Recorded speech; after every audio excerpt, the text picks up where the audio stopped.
नमस्कार। मेरे YouTube channel social views with doctor Dinesh Chandra Khandelwal में आपका स्वागत है। आज हम संप्रेषण कम्युनिकेशन के बारे में बात करेंगे। संप्रेषण एक कला है। हम किस प्रकार से अपनी बात को दूसरे व्यक्तियों तक पहुंचाते हैं और उनकी बात को समझते हैं। संप्रेषण अपनी बात को व्यवस्थित ढंग से कम शब्दों में दूसरे तक भेजना है। हम विस्तार से इस पर चर्चा करेंगे। मेरा आपसे आग्रह है कि यदि आप मेरे YouTube चैनल पर नए हैं तो कृपया मेरे YouTube चैनल को सब्सक्राइब कर दीजिए।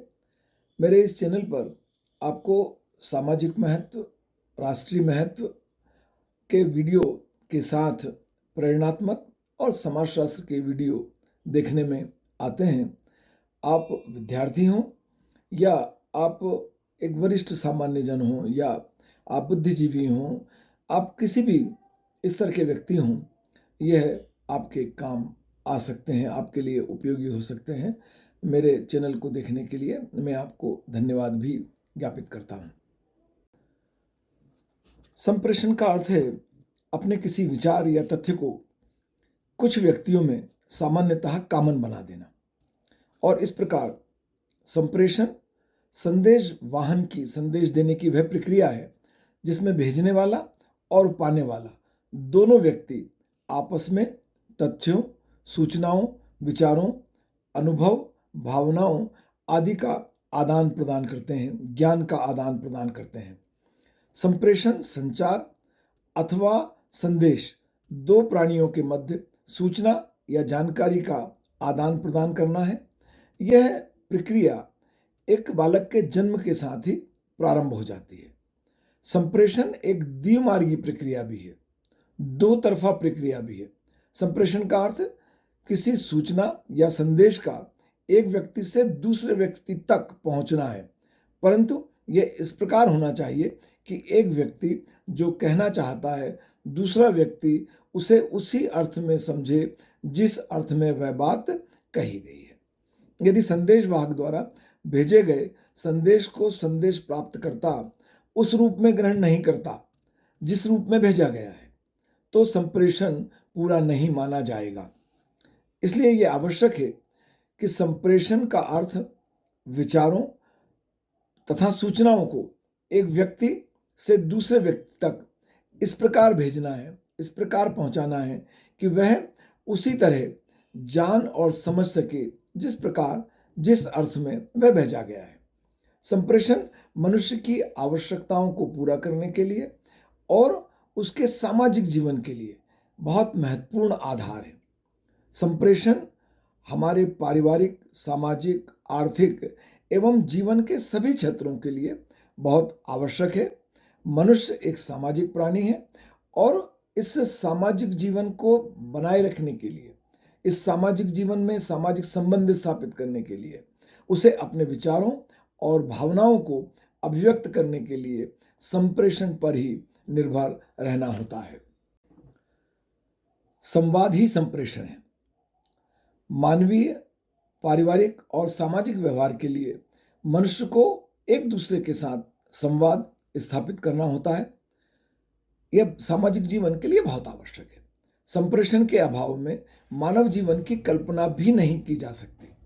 पारिवारिक, सामाजिक, राष्ट्रीय और अंतर्राष्ट्रीय व्यवस्थाओं के संचालन में संप्रेषण की बहुत महत्वपूर्ण भूमिका है।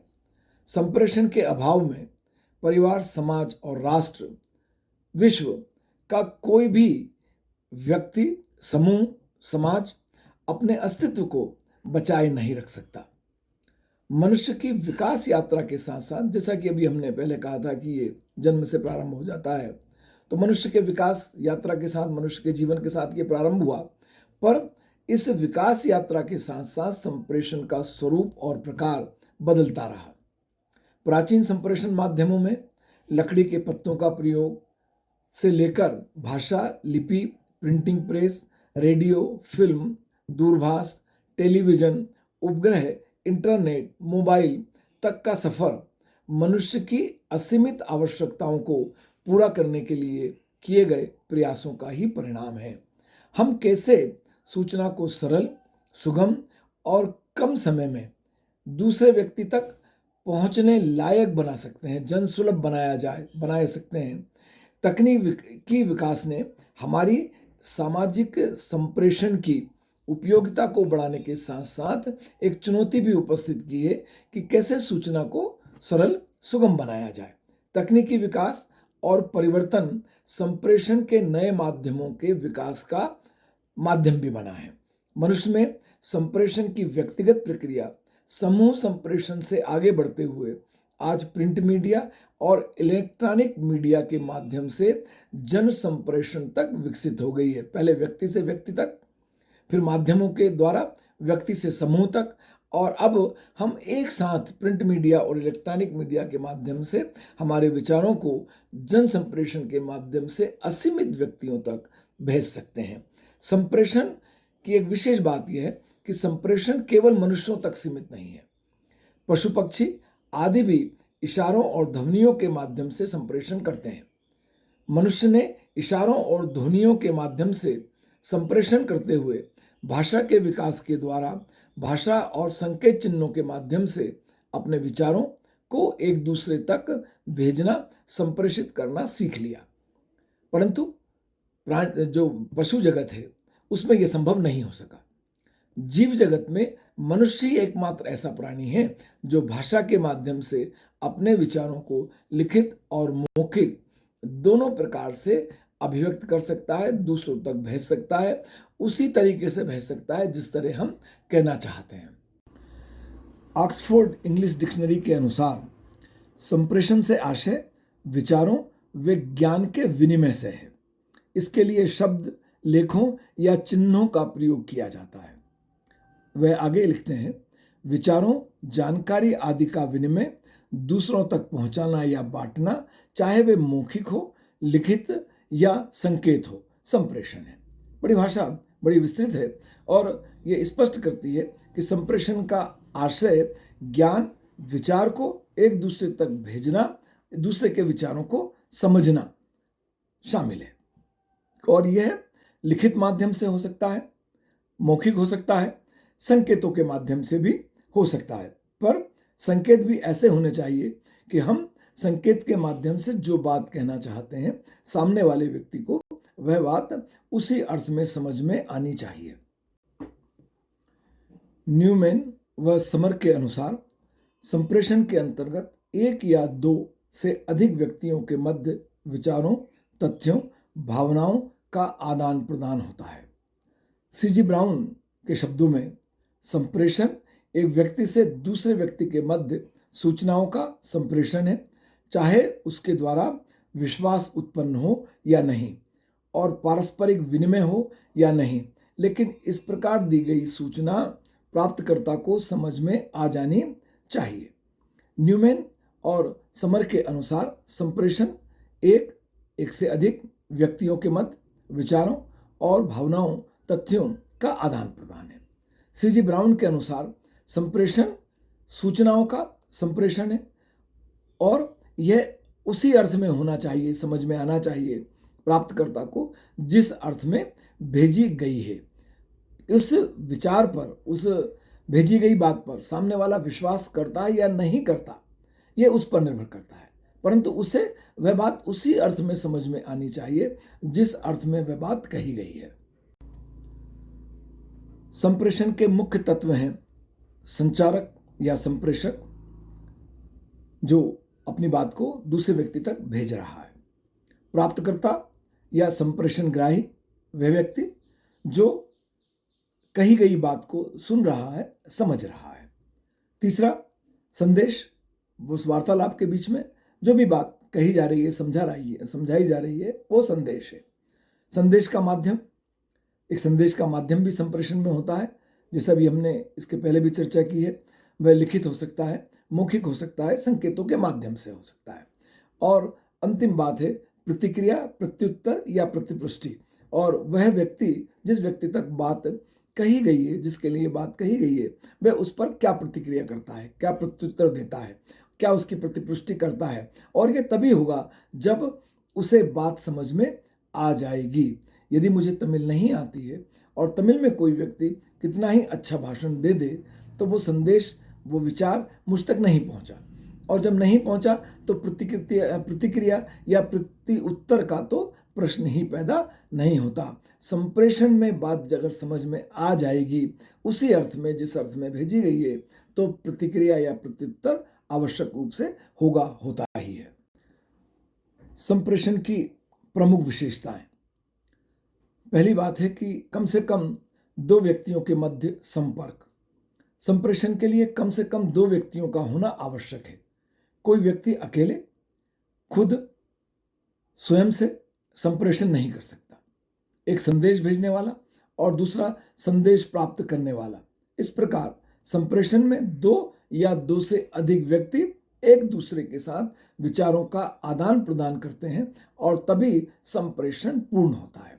दूसरी बात है, संप्रेषण में संदेश आवश्यक है। संप्रेषण लिखित, मौखिक, भावभंगिमा के साथ, संकेतों के साथ हो सकता है, परंतु इसमें किसी भी संदेश का होना आवश्यक है, किसी विचार का होना आवश्यक है जिसे दूसरे को समझना है। संप्रेषण एक सतत प्रक्रिया है। संप्रेषण एक सतत और निरंतर चलने वाली प्रक्रिया है, जिसमें एक व्यक्ति अपने विचारों से दूसरे पक्ष को, दूसरे व्यक्ति को, दूसरे समूह को अवगत कराता है। आपसे विचार विमर्श होता है और इस प्रकार यह प्रक्रिया निरंतर चलती रहती है। सामाजिक जीवन के सभी क्षेत्रों में हम संप्रेषण के माध्यम से अपने विचारों को दूसरे व्यक्तियों तक भेजते हैं और यह जन्म के साथ जीवन के अंत तक चलने वाली, निरंतर चलने वाली, सतत चलने वाली प्रक्रिया है। संप्रेषण में एक उचित माध्यम की आवश्यकता होती है। संप्रेषण व्यक्तियों के मध्य विचारों की अभिव्यक्ति का माध्यम है। अब इसके लिए संदेश भेजने या वैचारिक आदान प्रदान करने के लिए किसी एक माध्यम का, विभिन्न प्रकार के माध्यम का सहारा लिया जा सकता है। अभी चर्चा में हमने इसके पहले भी कहा है कि ये लिखित हो सकता है, मौखिक हो सकता है, सांकेतिक हो सकता है, परंतु संप्रेषण के माध्यम का चयन संप्रेषण के उद्देश्य और परिस्थिति के अनुसार किया जाता है या किया जाना चाहिए। संप्रेषण के माध्यम का चयन करते समय यह ध्यान रखा जाना आवश्यक है कि कब और क्या संप्रेषित करना है, किसे संप्रेषित करना है, क्या प्राप्तकर्ता उसको ग्रहण करके उसका प्रति उत्तर देने की क्षमता रखता है या नहीं। जैसे मैंने अभी आपसे कहा था कि तमिल में कोई भाषण दे दे, बात कह दे, अपनी संदेश, बहुत अच्छा संदेश दे दे, पर अगर सामने वाले को तमिल समझ में नहीं आती तो वह उसके लिए उपयोगी नहीं है। संप्रेषण एक गतिशील प्रक्रिया है। संप्रेषण दो व्यक्तियों के मध्य उनके व्यवहारों और स्थितियों के अनुसार विचारों का आदान प्रदान है। यह एक गतिशील प्रक्रिया है जो विभिन्न प्रकार की परिस्थितियों के अनुसार बदलती रहती है और यह व्यक्तियों की स्थिति के अनुसार भी प्रभावित होती है। पारस्परिक सहयोग की भावना। संप्रेषण व्यक्तियों के मध्य पारस्परिक सहयोग की भावना को विकसित करने का आधार है। संप्रेषण के कारण ही प्रेम, स्नेह, दया, सेवा, त्याग, समर्पण एवं मधुर मानवीय संबंधों का विकास, निर्माण होता है। संप्रेषण का माध्यम हम बहुत बार चर्चा कर चुके हैं। लिखित हो सकता है, मौखिक हो सकता है, सांकेतिक हो सकता है। लिखित हो तो एक भाषा है, एक लिपि है जो दूसरे को समझ में आती है। हम उस भाषा और लिपि में अपनी बात को दूसरे व्यक्ति तक लिखकर भेज सकते हैं। मौखिक संप्रेषण, मौखिक संप्रेषण की प्रक्रिया में जो संदेश देने वाला है और संदेश प्राप्त करने वाला है, दोनों प्रत्यक्ष रूप से आमने सामने की स्थिति में होते हैं।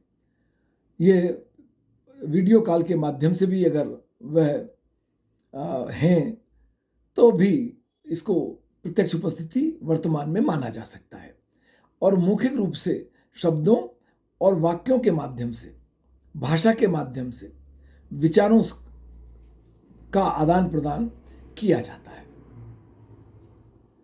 मौखिक संप्रेषण को प्रभावी बनाने के लिए कुछ गुणों का होना आवश्यक है, जैसे उचित और स्पष्ट उच्चारण।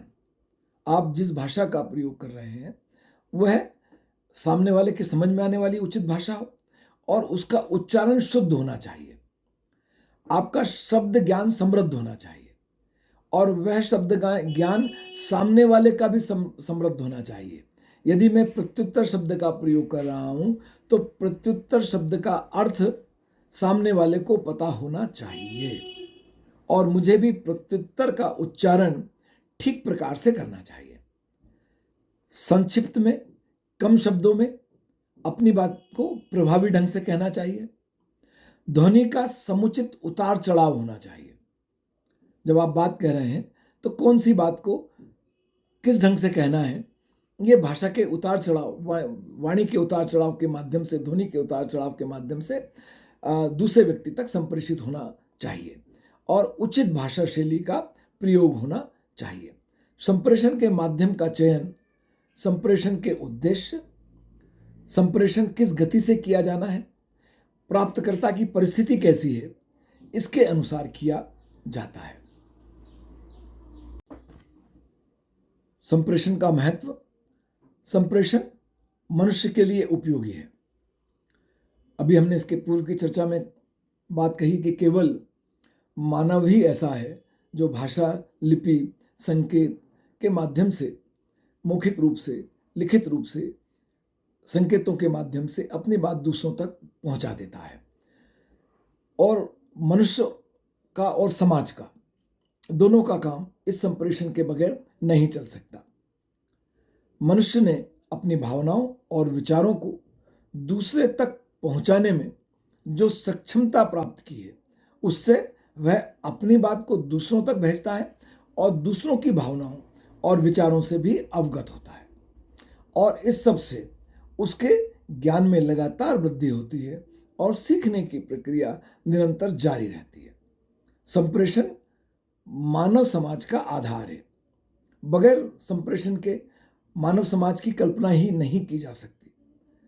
मानव समाज और सभ्यता के विकास के साथ साथ संप्रेषण के अनेक स्वरूप भी विकसित होते जा रहे हैं, होते गए हैं और वर्तमान समय में हम एक विश्व ग्लोबल ग्राम की भूमिका में हैं, जहां हम घर बैठे ही दूर दराज के व्यक्तियों के साथ संपर्क स्थापित कर सकते हैं, उनके विचार सुन सकते हैं, अपने विचार उन तक भेज सकते हैं और इससे पारिवारिक, सामाजिक, राष्ट्रीय और अंतर्राष्ट्रीय समस्याओं तक हमारी पहुंच हुई है और उनका समाधान भी निकालना संभव हुआ है। संप्रेषण मानवीय संबंधों की स्थापना के लिए आवश्यक है। मनुष्य एक दूसरे के साथ आपसी संबंध संप्रेषण के माध्यम से ही स्थापित करता है।